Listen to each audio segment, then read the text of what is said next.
This is practice test number 1, and in this video we're working on problem 3 and letter B.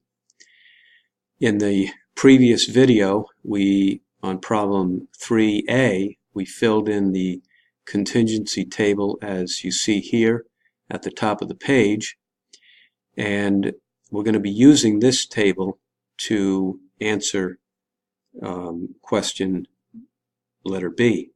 And letter B says construct a contingency table based on total percentages, round to the nearest tenth, and answer the following question. Now the key phrase here is on total percentages. And what that means is that we're going to be using the total number of people in the entire survey, which we found to be 852, and then we are going to convert all the other data into percentages of that total. So, for example, we had 188 men who enjoyed shopping, and if we take that 188 and divide it by the total of 852 times 100, we find that it was 22.1% of the people in the survey, the total number of people in the survey, 22.1% of them were men who enjoyed shopping.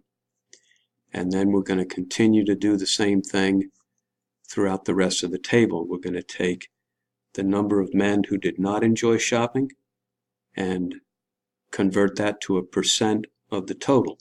320 divided by 852 times 100, and that would give us 37.6% of the people in the survey were men and they did not enjoy shopping.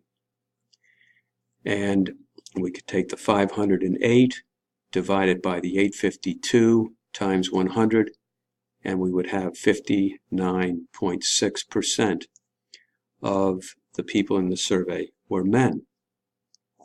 We would do the same thing for the column for the women. 203 divided by 852 times 100 gives me 23.8. 141 divided by 852 times 100 gives me 16.5, and so on. And we would do the same for all of the other numbers here in the total column. 391 divided by 852 times 100. So we convert all of this data into percentages based on the total number of people in the survey. And now we can answer a question such as what follows here. What is the probability that a customer is a male and enjoyed shopping? So in this column we have the men. In this row we have those who enjoyed shopping. And we find here that 22.1% of the people in the survey were men who enjoyed shopping. And that would be our answer, 22.1%.